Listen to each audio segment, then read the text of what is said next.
morning, and welcome back to another episode of the Red Chip Poker Podcast. I'm your host, James Splitsuit Sweeney, and today I want to talk about c-betting. And flop c-betting is something that has changed a tremendous amount over the years. It's gone from something that people rarely did to something that people did pretty much every single time, and now the game is trying to normalize and figure out, hey, what is the proper frequency for c-betting and sizing for c-betting and all these fun, very, very important things, since your flop c-betting strategy is going to massively impact your win rate, and it's going to impact how you can play more or fewer hands pre-flop. It's going to impact your turn and river play. This is a really pivotal and crucial part of your overall post-flop strategy. So let's get into it today by answering some questions that people left over on the Discord. You can always join today if you haven't already, redchippoker.com/discord to join for free, ask questions, share hands, and essentially just hang out with a poker community that loves the game just as much as you do. And without further ado, let's jump into today's episode. Alright, so this first question is from Louis Q, who says the following. I recently watched a video of a session you, Weasel, taught about c-betting in position where you split hand types into c-bets. For example, vulnerable made hands and checkbacks with dominated draws. In terms of playing complete air hands that have very low equity, would you typically check these or consider things like board type before deciding whether they're worth a c-bet? So this is a totally fair question, and the simple answer is that most of the time, it's actually totally okay to check with your complete garbage hands in a flop c-bet scenario. And that probably seems a little bit weird when a lot of players are flop c-betting like 90% of the time. Not everyone, but there are some player types that are definitely in that camp of I'm just going to c-bet everything. And the issue here is that the solvers don't particularly love it, but there are some textures that definitely do lend themselves to giving you an above average amount of folds from your opponents. So boards like dry ace high, like ace 7-3, or dry king high, like king 8 deuce, monotone boards, and paired boards as well, especially when they're pretty spread apart, like 9-4-4 or something like that. These are kind of boards that tend to give you an above average amount of fold equity, and if that's the case, then by all means, you can take it, rock and roll, and c-bet a lot of your air as well. However, on other board textures, and let's be honest, the ones that come up a lot more often than just these, are typically better to start shaving out some of your bluff hands, your complete misses, instead of just barreling with everything on the flop. Now that all being said, there are definitely environments where you can get away with c-betting complete trash and have it be a profitable thing on pretty much all but the absolute worst of textures, and even some environments still where you can c-bet on every single texture, and again, it's still going to be inherently profitable, simply because you're playing against players who are just folding too often. Maybe the player pool overall folds too often against flop c-bets, maybe your specific opponent in this hand overfolds too often in flop c-bet spots. So of course those situations will come up where you can just take everything and make it a profitable c-bet. But the really important thing to remember is just because something is profitable does not mean it's optimal.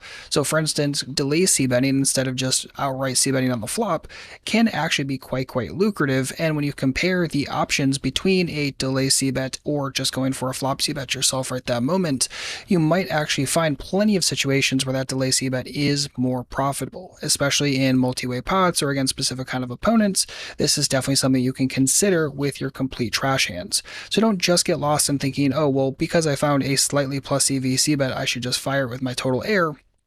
There could be other profitable options that are even closer to optimal instead of just going for the default raise pre-flop, c-bet flop, go from there with total trash. So keep that in mind rather than again getting into this default mindset that keeps you away from looking for other profitable and hopefully even more optimal options. Alright, second question comes from Ulysses2700, who says the following. I've been going through the bet sizing course, which is available in Pro by the way, and I was wondering if we flop 2 pair plus on a dynamic board, say one with a flush draw, that it makes sense to bet large, say 2/3 pot or more. I'm thinking more like pot, because of the propensity for low-stake players to chase draws. So the simple answer is yes, we definitely want to be considering this.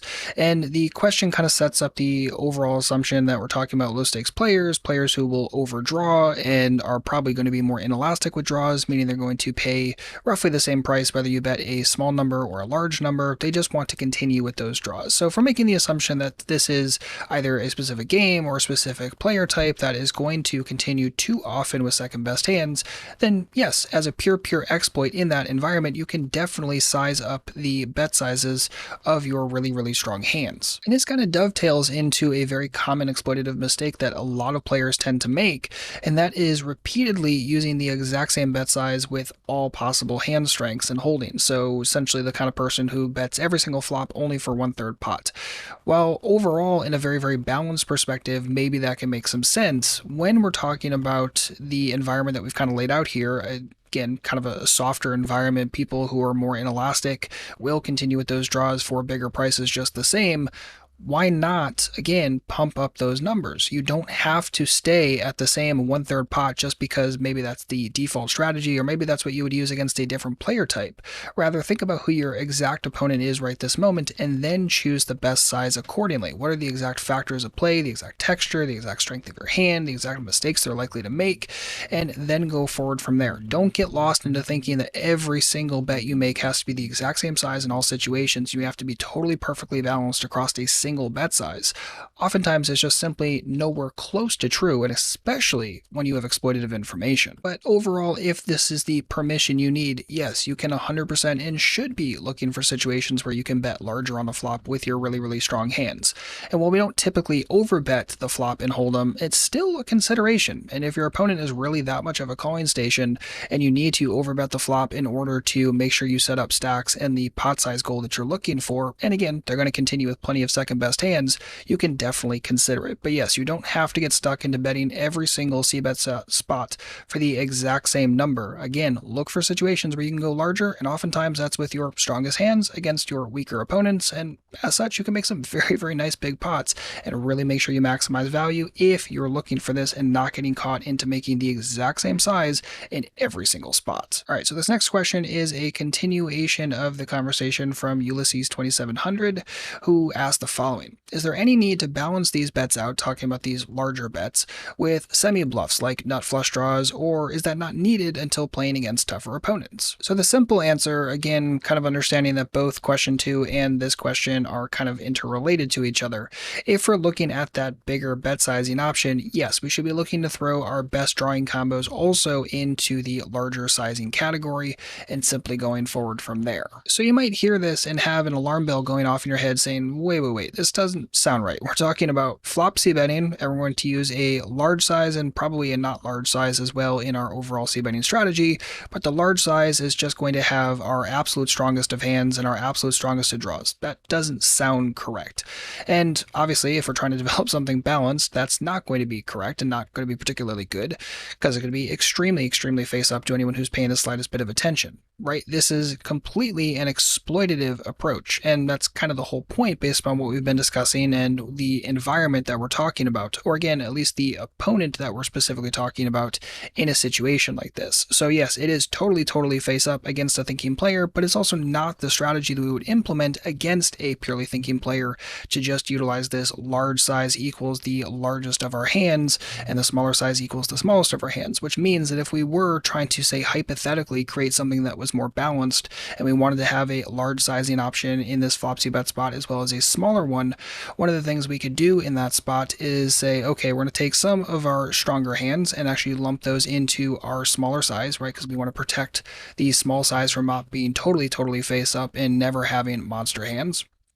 And then we can also throw some weaker holdings into our large sizing as well. So again, that range is not going to be exclusively our nuttiest of hands and our absolute nuttiest of draws. So that's the way that you could expand that out if you're trying to create something a little bit more balanced, again, in that hypothetical world where you have to, and what you're trying to do is develop a two-size strategy and make sure those ranges aren't incredibly awful. That would be the way that you could go about that. But yes, overall, definitely make sure that you're looking to throw some of your big draws and nut flush draws. Definitely check that box into your larger sizing strategy as well, and then go forward from there. All right, and question number 4 comes from Dan Wan, who asked the following: can you tell me what numbers that I should aim at regarding c-bets, single raise pots, and 3-bet pots as well? Are these numbers similar for both single raise pots and 3-bet pots? So I'm going to give you some numbers in a moment that I would definitely suggest you write down, or you can just take a screenshot if you're watching this on the YouTube channel. But it's worth noting before I give those numbers that we live in a day and age edge where a variety of c-betting and barreling strategies and frequencies can produce positive expectation. So keep that in mind when I give you these numbers. But here is a possible subset of numbers that answers all the questions from Dan Juan originally. So I'll give those to you. But again, this doesn't mean these are the perfect end-all be-all numbers, but it's definitely a great place to start if you have nothing else right this moment. So let's start with the single raised pots in position first, and I'm going to give you the flop frequency, the turn frequency, and the river frequency, and then I'm going to give you the same thing for the single raised pots when out of position. So starting with single raised pots in position first, we have a 65% frequency on the flop, 52% on the turn, and 44% on the river. When we're talking about a single raised pot when we are out of position, we have 35% on the flop, 50% on the turn, and 35% on the river. Using the same layout for 3-bet pots, let's start with 3-bet pots in position. We have 70% on the flop, 52% on the turn, 44% on the river, and 3-bet pots when we are out of position, 60% frequency on the flop, 50% on the turn, and 35% on the river. And just an additional qualifier for these numbers, these apply to heads-up cash game situations with roughly 100 big blind stack depth, so we're not talking about multi-way pots or anything like that. This is what we're looking for, and this is what these numbers will apply to. So 3 major things should jump out to you when you look at these numbers. First and foremost is that the turn and river frequencies are pretty darn similar across all of these.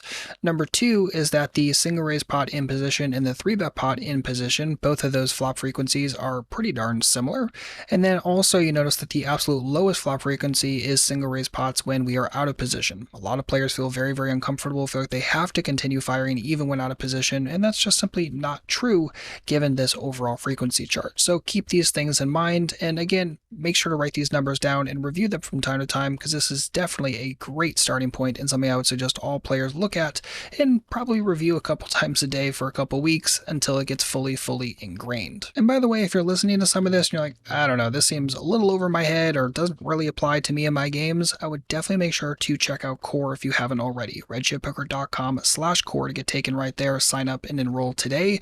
But essentially really make sure you're paying attention to the flop c-betting, sizing strategies, and all the details in Core, but also really making sure you pay attention to the preflop stuff as well. Preflop ranges, understanding when to expand those ranges is going to be extremely useful. A lot of players get themselves into c-betting issues because their preflop ranges just have a lot of problems in them, so make sure to take those ranges directly out of Core. There's ranges for 6-max and full ring as well.